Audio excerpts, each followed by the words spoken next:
It's Alex Burtson, the Manic Scholar, back again with another video about Ramana Maharshi, who was a guru and a sage from India.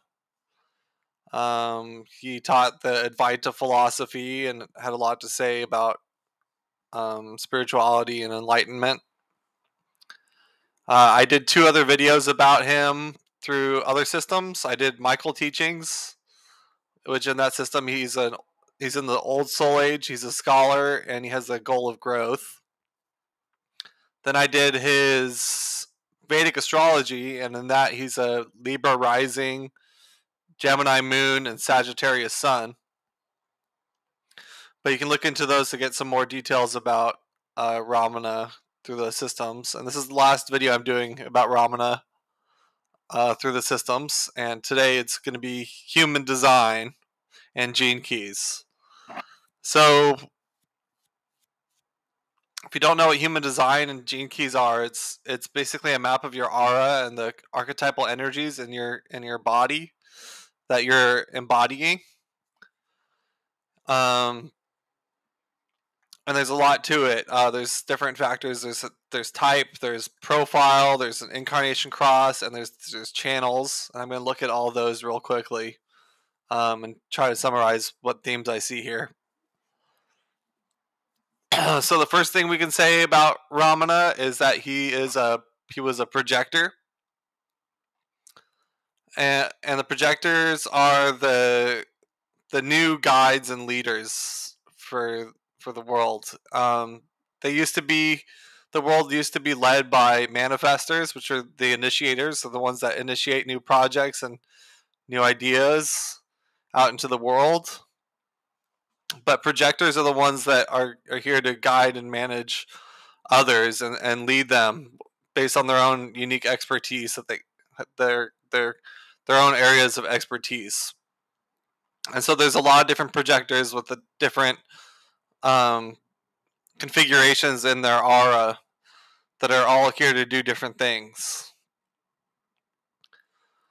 But yeah, as him being a projector, he's a natural guide for others. And the projectors showed up in the year 1781, so they're the newest type.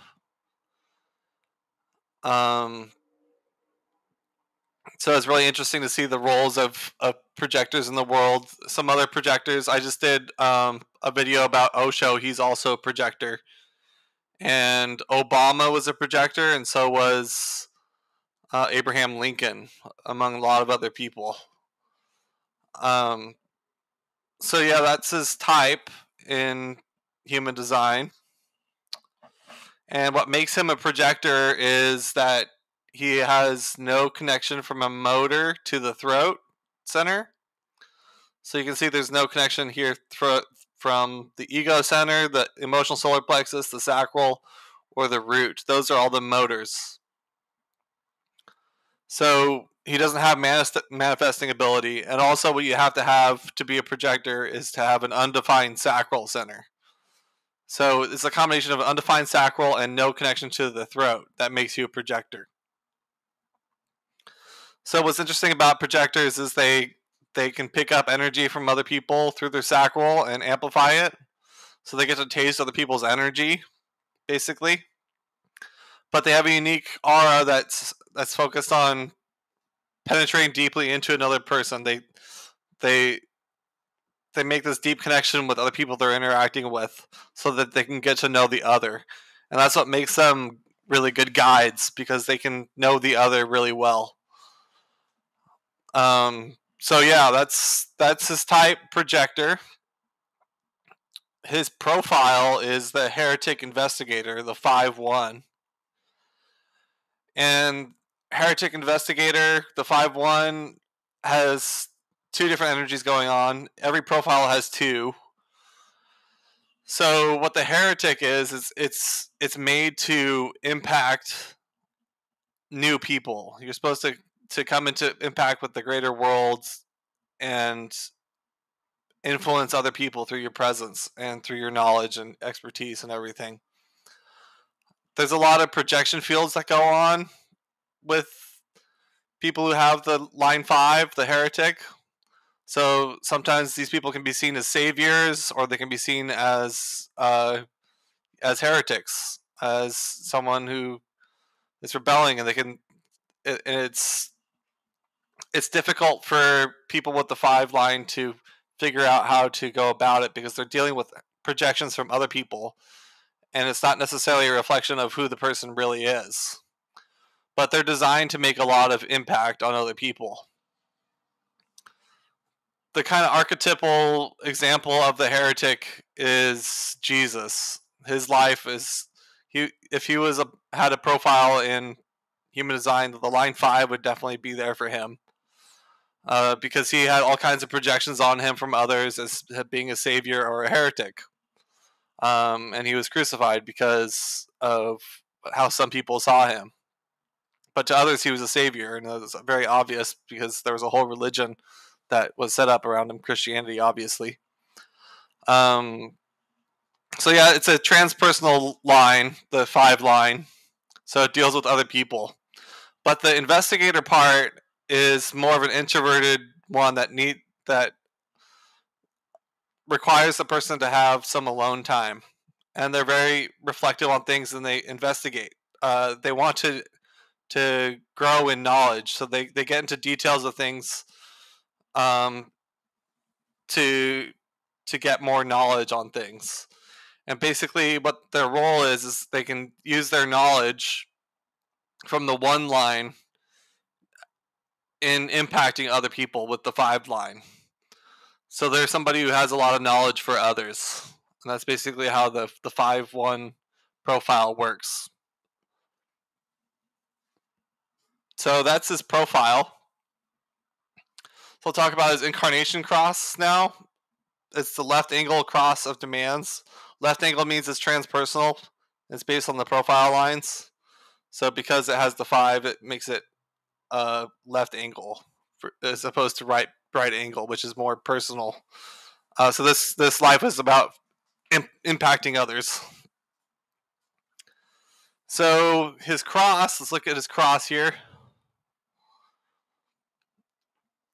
So there's always 4 gates that are tied to a cross.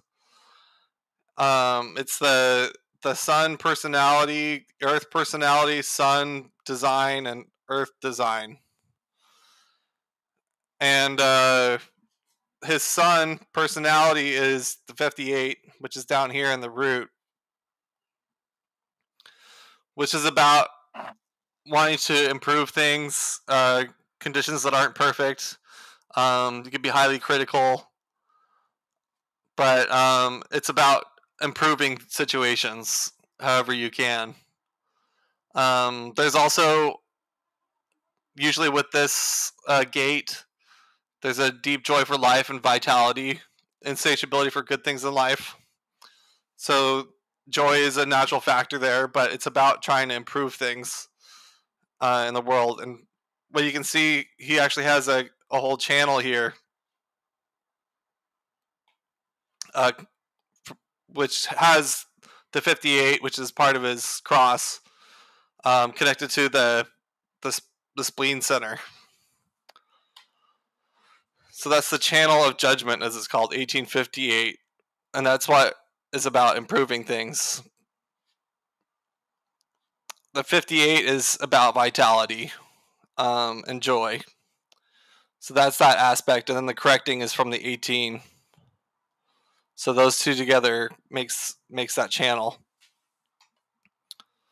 So what else we can look at in his cross? He's got the 21,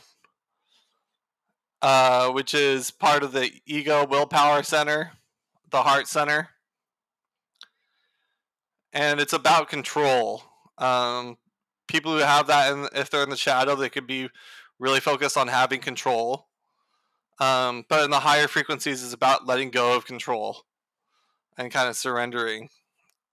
And I'll look at his gene keys in a second to highlight how that manifests itself at higher frequencies. He also has the gate 48, which is about having innate wisdom and depth.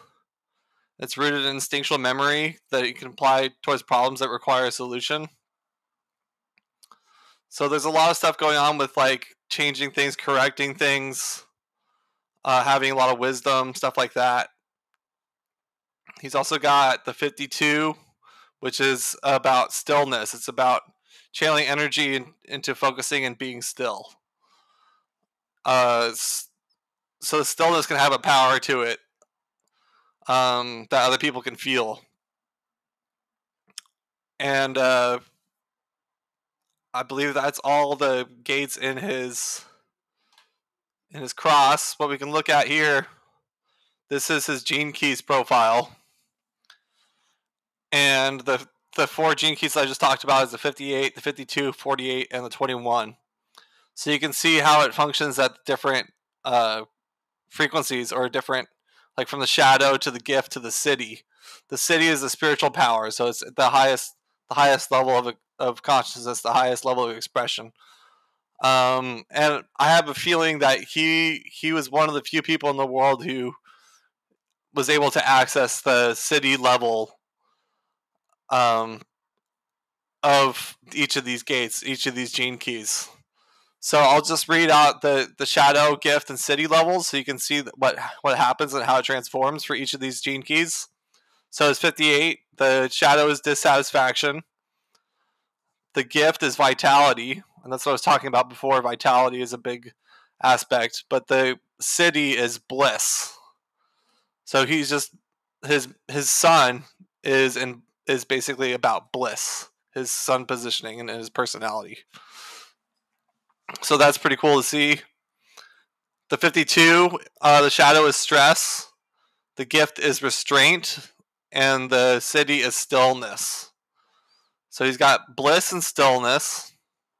Then there's inadequacy, shadow for 48, resourcefulness, gift, and wisdom is the city. And then for the 21, the shadow is control, the gift is authority, and the city is valor. So if we're looking at all the city levels of his gene keys, it's bliss, stillness, wisdom, and valor, which makes a lot of sense for him.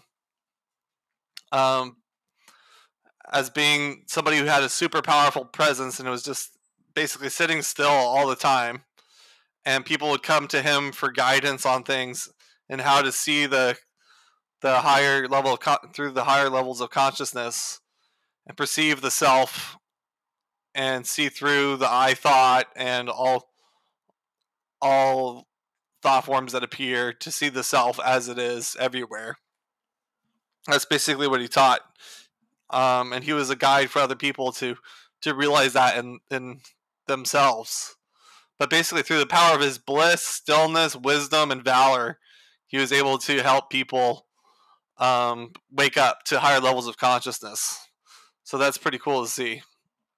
I also have some notes on his cross that I'll just read real quick.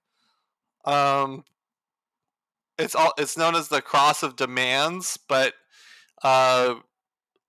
this is a resource from Karen Curry Parker, and she calls it the Cross of Process.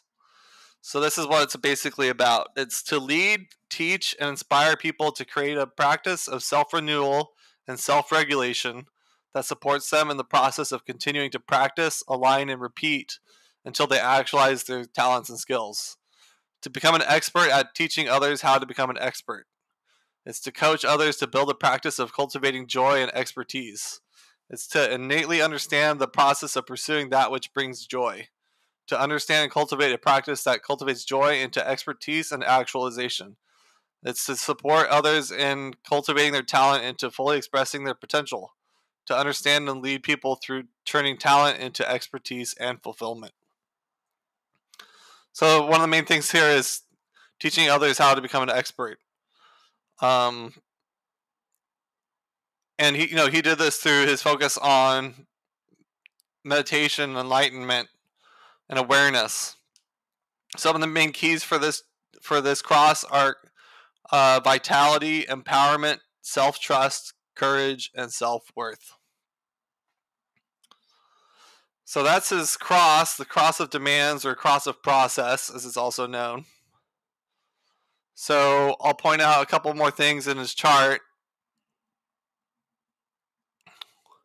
So he's got a few other channels. I already talked about the one that's about correction, which has the 58, which is one of his gene keys in his cross, which is about correcting things. But he also has the 6124, which connects the head center to the mind center, or the ajna. And it's about thinking about life in completely new and unconventional ways. He will have a natural intellectual capacity to think in ways that are radically different and unique. There may be sudden insights that have potential to impact others and even mutate our perceptions of life and truth. So this is a special ability he has, but it's called the channel of awareness. It's a design of a thinker. So he has a very different way of seeing things, and it's influenced by the head center, which is about inspiration. So that's pretty cool to see. He also has the 1762, which is about organization. It's about developing opinions based on lots of facts and detail that you sift through. So he can basically back up his own ideas and opinions with lots of facts. So he has his own way of thinking, his own way of processing things intellectually that he expresses about. That's what the connection between the mind center and the throat creates. So he has a lot to say about through his own, his own perceptions of things and the way he understands things, and he can be very organized in his way of thinking. So that's pretty cool to see. And then the other channel he has is the 4037, which connects the emotional solar plexus to the ego heart center. And it's a channel community. So it's about being connected to a community. The ego willpower center is about the material world, willpower, egoism. And the emotional solar plexus is about the emotions and connections to others emotionally, emotional waves, desires, passions. So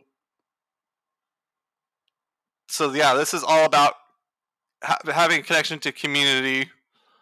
It could be through business relationships, partnerships of different kinds, friendships. But he has to feel like he's part of a community, having this channel here. So community is going to be a big aspect of his life with that there. So, but yeah, that's about everything in his chart. I covered the channels he has. I talked about his gates and the gene keys and his cross. He's a 5-1 heretic investigator, projector. So it's pretty cool to see. He had the cities of bliss, stillness, wisdom, and valor in his cross, which really did manifest for him. He was probably living at a very high level of consciousness, just knowing him and the stories about him and how he influenced so many people. But he has 4 different channels in his chart, all doing different things. But he has his own way of seeing things and wants to help the communities and improve things and help people grow. With the expertise that he has uniquely as with this configuration being a projector. So he's a natural leader and guide for others. And seen as a savior by some with the heretic line 5. It's also known as like the visionary leader. So yeah, it's pretty cool to see. So that's about it I have for him on his human design. If you want to learn more about Ramana through different systems, go back and check out the other videos I made about his Michael Teachings chart and his Vedic astrology chart, and then you can kind of put them all together. So yeah, it's pretty cool to see overall Ramana's role, looking at all these different things. He was definitely had this intellectual ability to sift through information and have unique insights to provide. And he was a deeply spiritual person, had very strong, powerful presence. It's interesting they say vitality and bliss is his main sun,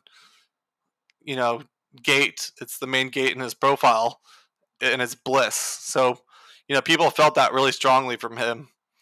So that's pretty cool to see.